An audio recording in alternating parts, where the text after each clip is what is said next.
Good morning. It is 7:20 and I am speeding at 15 miles an hour into Arches National Park.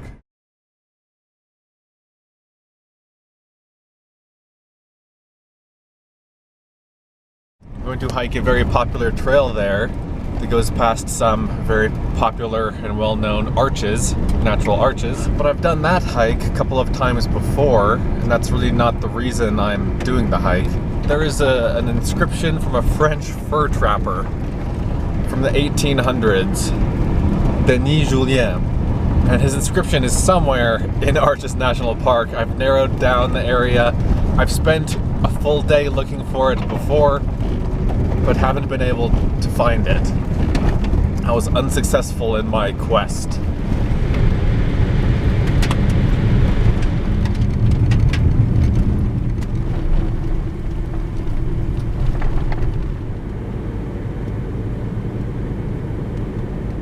If you come here in the middle of the day, it can be hard to find parking. This is an extremely popular area, but it's not even 8 o'clock yet, so there are 5 cars here.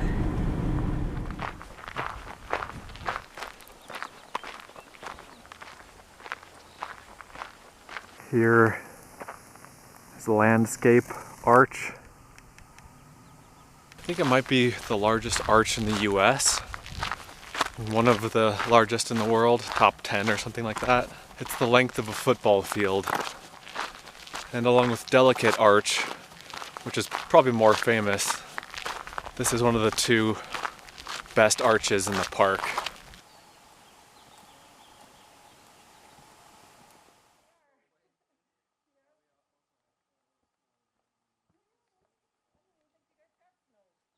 And from Landscape Arch, you can continue on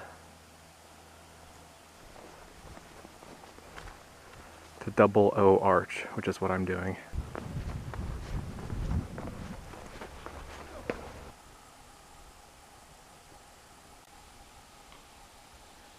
This is the best part of the hike now. The trail goes up onto this fin, this rib of rock. And it's like walking a natural sidewalk that's been elevated.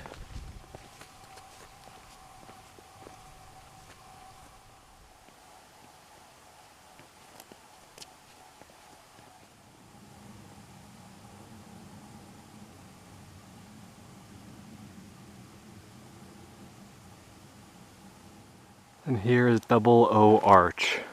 1 arch here, 1 arch here.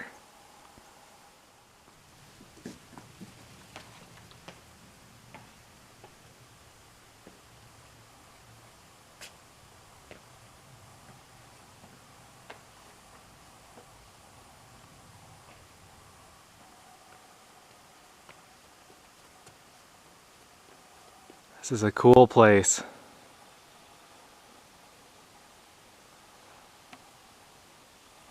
And now I'm headed out to this. That is called Dark Angel, and the first set of rock art, the one that I've been to before, that's pretty good, is downhill from there.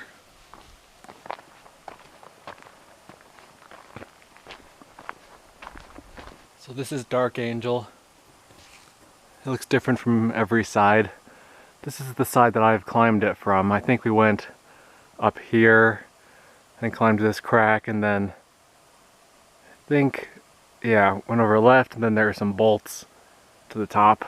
From Dark Angel, if you want to see the rock art, you go downhill, find a weakness in the cliffs, and then you'll find the rock art.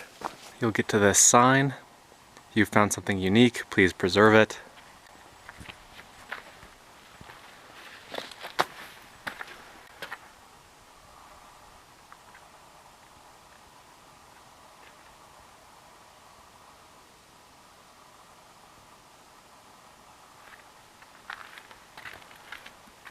There's a little procession of deer or elk up here.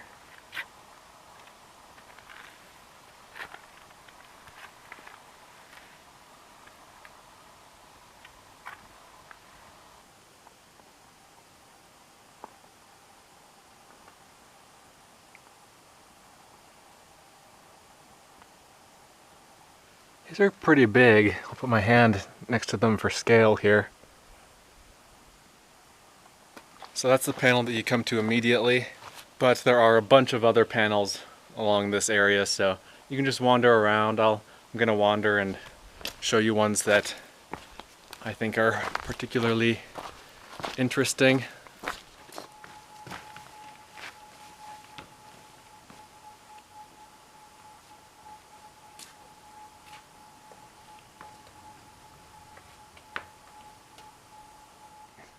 I like this big rectangular deer or sheep, whatever this is. It's just more kind of cartoonish than anything else. And then here's another kind of funny one with a huge body and tiny head. We've got some humanoid figures up there. These are by far the best petroglyphs in arches, and I think some of the best in the Moab area as a whole. Okay, I'm back at Dark Angel. I've been hiking for about an hour and 35 minutes. And now I'm going to head into Devil's Garden North. That's the area beyond Dark Angel here. This is Devil's Garden proper, and then Devil's Garden North is this way. From here on out, there's no trail. I don't know where I'm going. There is an arch I want to go see over here that's, I think, relatively obscure, and so I might head straight toward that and then just keep my eyes peeled along the way for the inscription. I've discovered a little more rock art here that I've never seen before. Just a couple things. About 10 feet off the ground.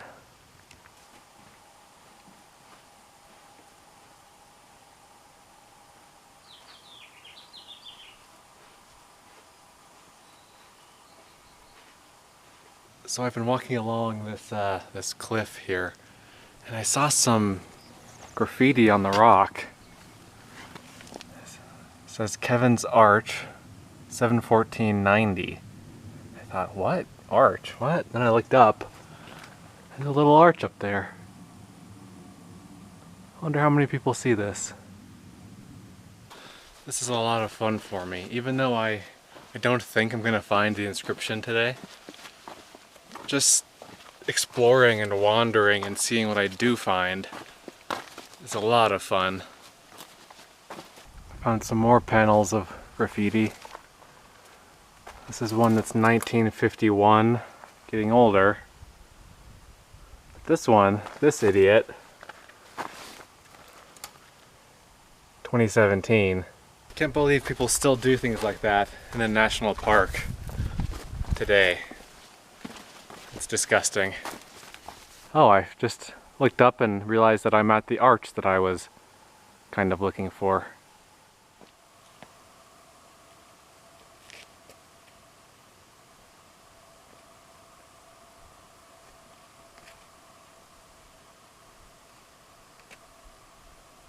There's some more graffiti on the underside of the arch. It's a little bit after 11 o'clock. I've been hiking for about 3 hours. No luck in finding the inscription yet, but I am in the right area, probably within a 15-minute radius of here.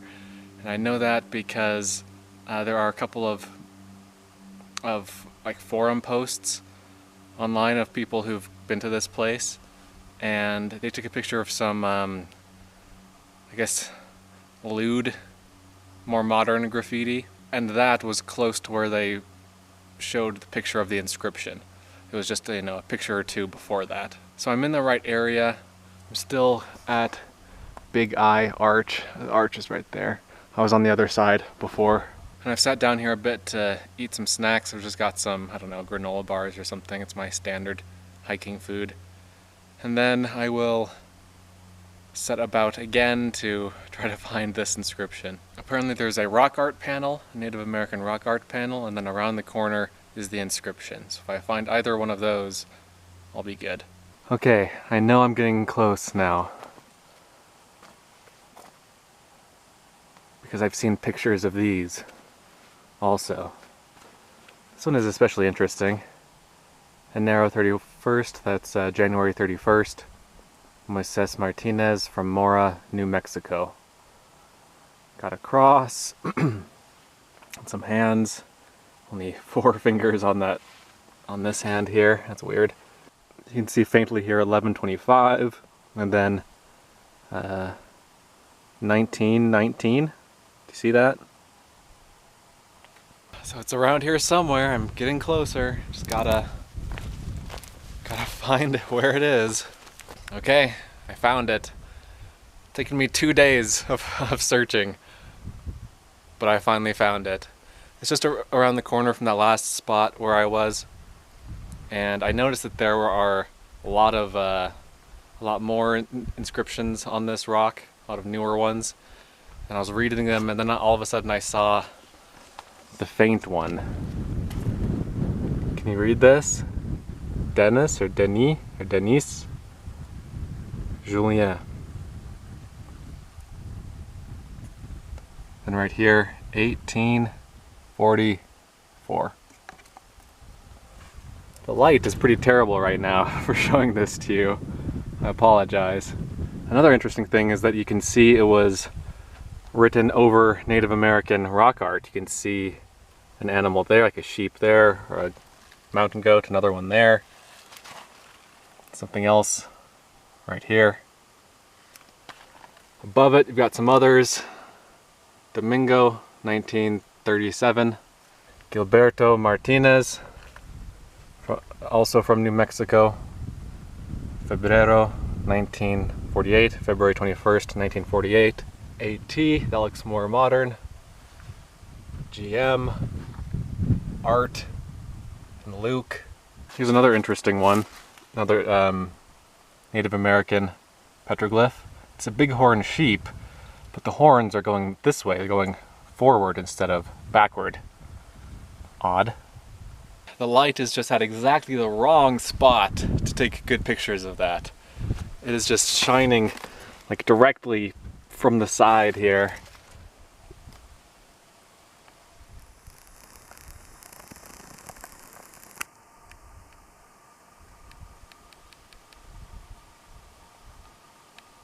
Warming themselves in the sun.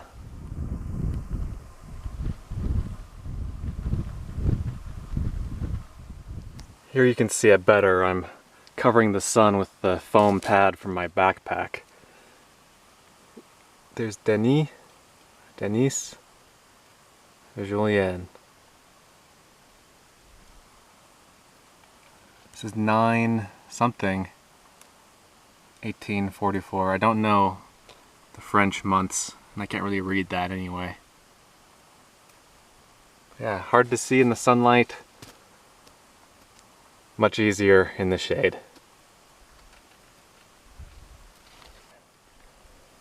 That's better. I'm using my backpack now to shade it.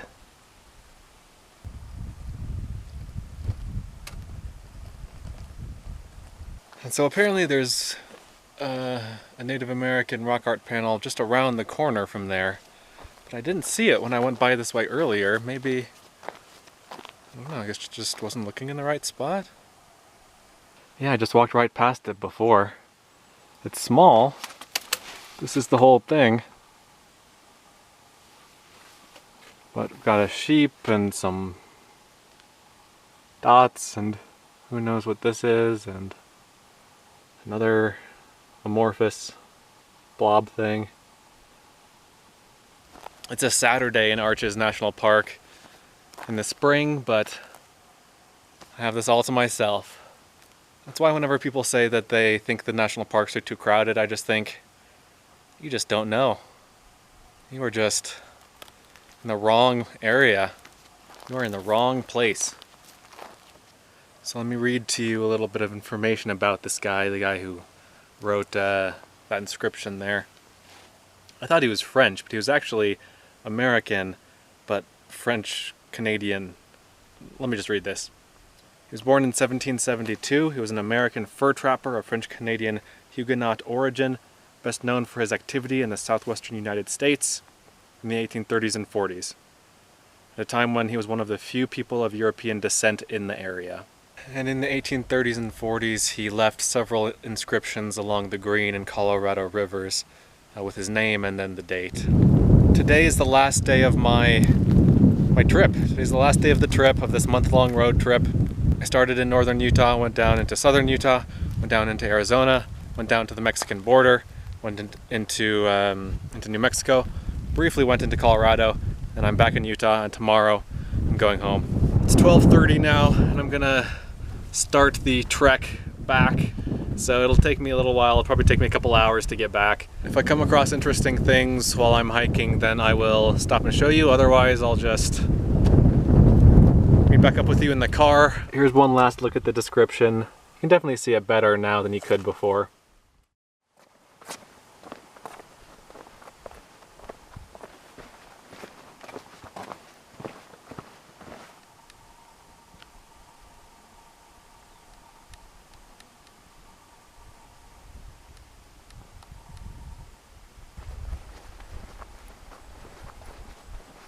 Look at all of these cars. It's only half of the parking area, the other half is over there. It's a disaster. Alright, back at the car. I was out for 6 hours and hiked 9.7 miles. And I'm not sure what I want to do now. I think I'm probably going to go back to Moab. I want some ice cream.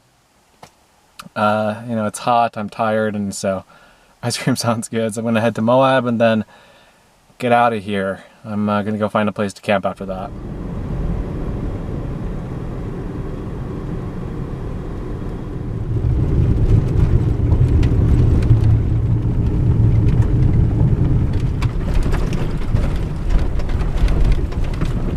Okay, I found a campsite. This is an interesting little spot here. There are a lot of cattle grazing in the area. Not in this immediate area right now. They're, you know, about a mile down that way, but there's a lot of cow pies and cattle fencing and interesting stuff around. But otherwise, it's a pretty cool area.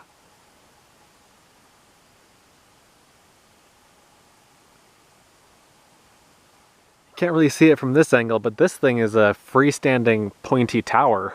I'm about 30 miles and 45 or 50 minutes north of Moab. This is BLM land all out here. The road keeps going, and I went up it a little ways, but it started getting a bit rough for me, so I turned around. Let me get settled in here for a little bit, and then I will go explore a little bit. Okay, so there's my camp. And there's that tower I was telling you about. I'm guessing it's about 100 feet tall. I've hiked up to the base of the tower here.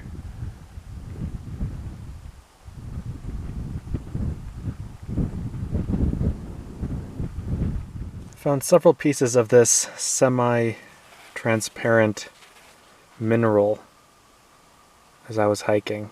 I think it's mica? I don't know, could be gypsum, I guess. It's in sheets. I can scratch it with my fingernail. You can see how it's see-through a little bit in certain parts. Okay, that'll do it for today, guys. It's getting late. Hitting the deer aside and killing the deer, apart from that, it was a really great trip. I loved it.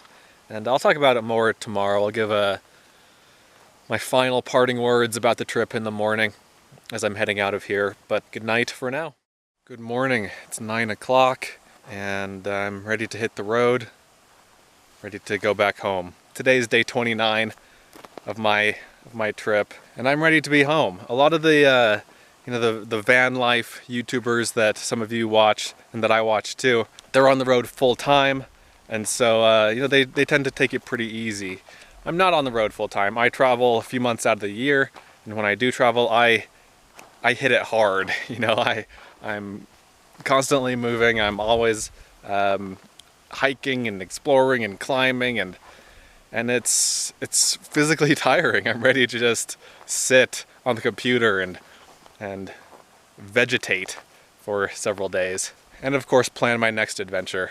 Hope you enjoyed following along on this adventure. I had a great time on this trip. I always do. How could you not? I love this part of the country. I love the desert Southwest. It's my favorite part of the country. As much as I love the high mountains, I think the desert is where I just really long to be when I'm not there. And so it's always great to get back out here. Thanks for watching. Let me know what your favorite part of this video was. Let me know what your favorite part of the whole trip was. And let me know, as always, if you have any questions.